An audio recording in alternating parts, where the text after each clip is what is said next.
E aí galera, eu sou o Vinícius Campiolo. E aí galera, beleza? Eu sou o Felipe Pinho. E hoje nós estamos aqui para falar de um clássico dos quadrinhos, dos desenhos, do cinema e de toda e qualquer infância, né? Da minha, do Felipe e da sua com certeza. Hoje vamos falar dele, Batman.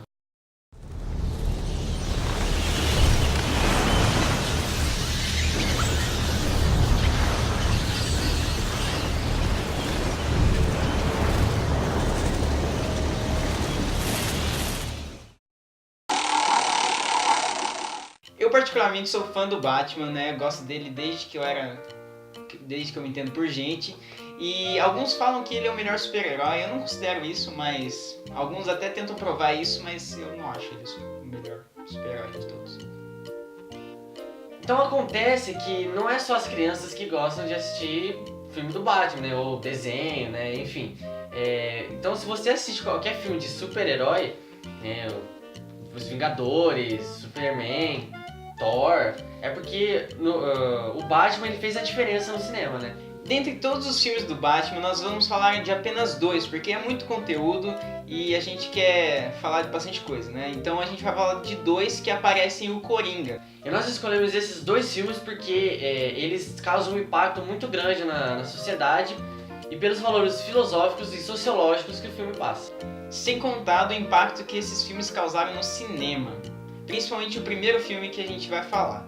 E o primeiro filme que vamos falar aqui é do Batman de 1989. Foi dirigido pelo Tim Burton e o Batman era estrelado pelo Michael Keaton, que foi o ator de Birdman lá, né, do protagonista e tal, e do Jack Nicholson como o Coringa.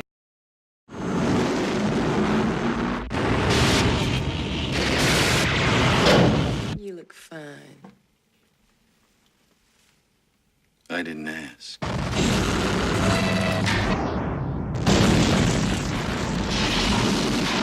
I have given a name to my pain. What are you? I'm Batman. E essa foi a primeira mudança que Tim Burton fez na história do cinema, principalmente nos filmes de heróis. Os filmes de super-heróis produzidos eram estrelados por atores menos famosos, né? E o ator e o papel, né, do ator de herói era melhor do que o papel do vilão, né? Então o herói ele vencia tanto no filme, né, quanto com o papel contra o coadjuvante, né? Burton fez essa mudança porque ele tinha planos maiores para o Batman. Até então, os filmes de heróis só atingiam as crianças e ele queria mudar isso. Ele queria que os adolescentes, os jovens e os adultos também assistissem o filme dele. Mas para isso ele entendeu que ele deveria mudar a produção e o roteiro do filme para que isso acontecesse.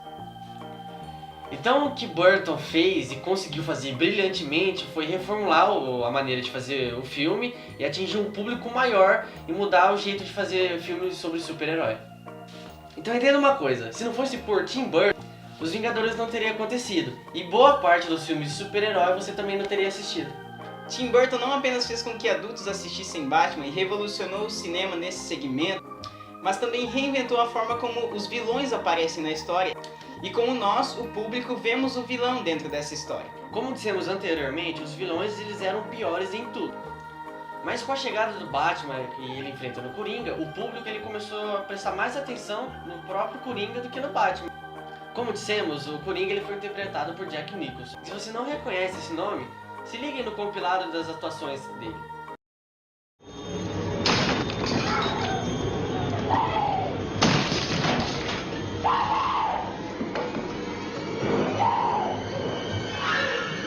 Here's Johnny! Is for you to stand there in that faggoty white uniform and with your Harvard mouth extend me some fucking courtesy. You gotta ask me nicely. Call me, I can help. Who knows? Maybe we can put the whole thing off on a few big shots and you can stay the head of the department for the next 20 years. Station wagon. And these right here, these, according to an interview I had with a girl named Betsy Fist. E essa história do vilão ser tão legal e tão forte quanto o herói se repetiu no Batman Cavaleiro das Trevas, onde o Coringa volta destruindo e metendo fogo em tudo. Depois do filme do Tim Burton, então, resumindo, os filmes de super-heróis começaram a ficar mais sangrentos, mais violentos, sem aquelas historinhas pra boi dormir que tinha antigamente. Além disso, os vilões começaram a ganhar mais força, e isso se repetiu em alguns filmes, por exemplo, Thor, Homem-Aranha e etc. E o segundo filme que a gente vai comentar aqui é Batman, o Cavaleiro das Trevas. So what are you proposing? It's simple. Kill the Batman. Here's my card. You look nervous. I've seen now what would have to become to stop men like him. And here we go.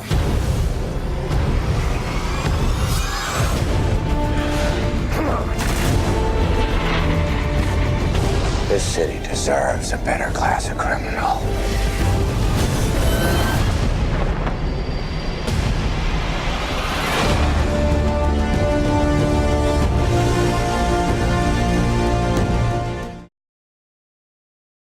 Sucedente de Batman Begins e precedente de Batman Cavaleiro das Trevas Ressurge.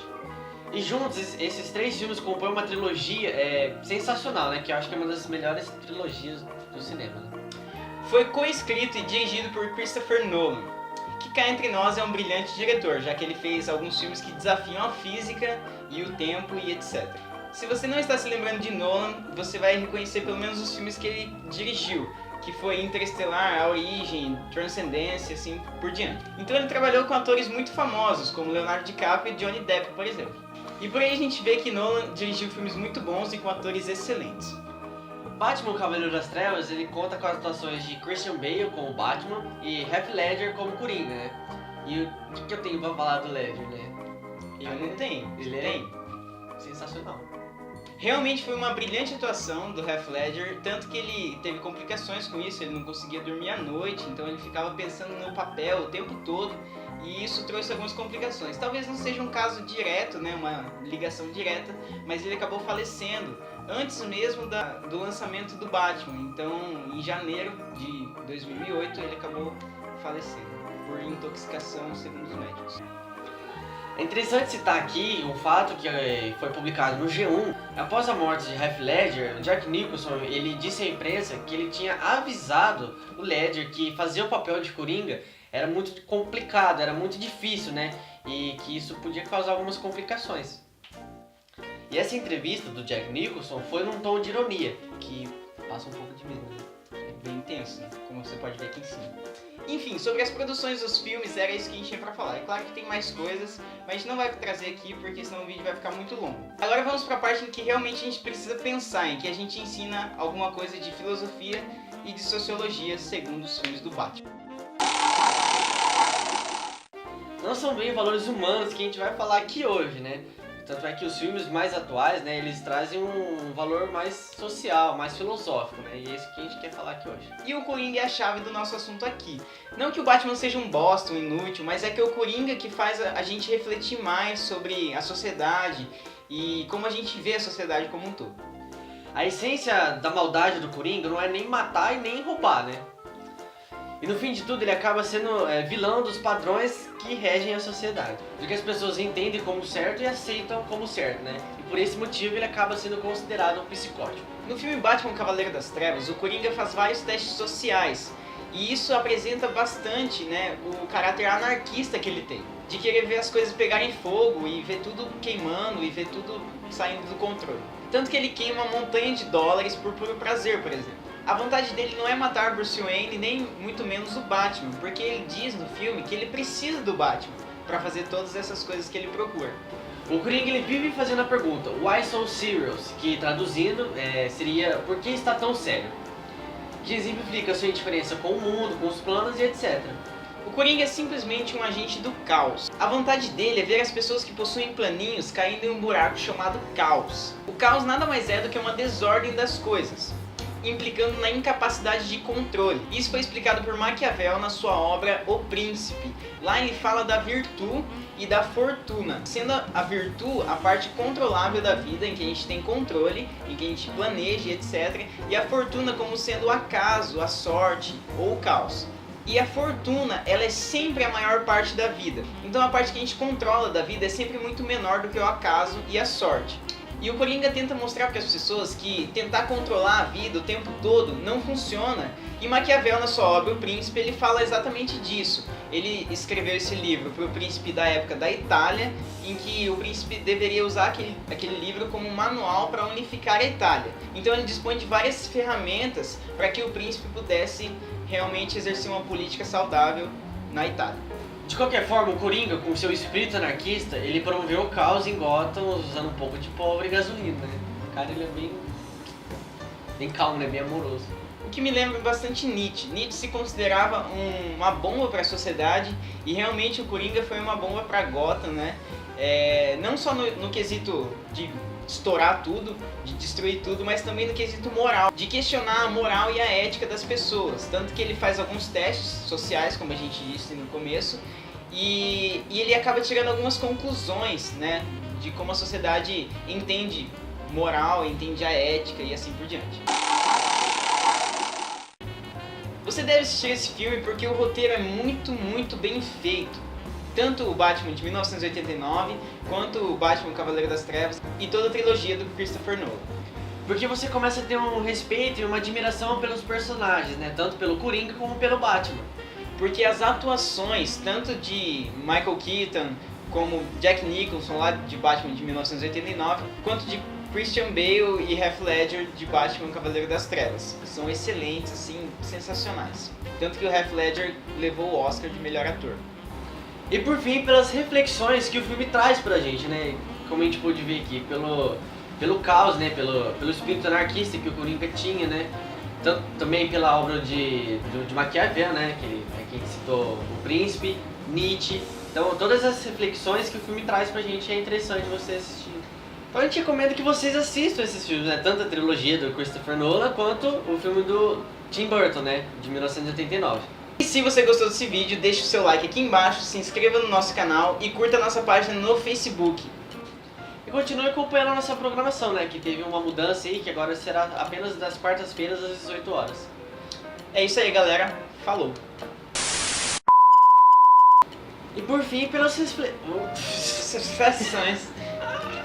refrações da luz. Refração da luz é o seguinte, né? A luz, imagine que isso aqui é água, certo? Vou explicar pela água, ó. A luz veio daqui, bateu. Na hora que ela bate, ela atravessa. Ela atravessa. Mas o que acontece? Ela não vai na direção da luz, entendeu? Ela dá uma inclinada. Por quê? Por causa da densidade da água. Por quê? Porque Entendeu? a água, ela é mais densa. E a gente vê isso em Batman na hora que a luz do holofote do Batman Vai pro céu. resflige no céu. E o que acontece?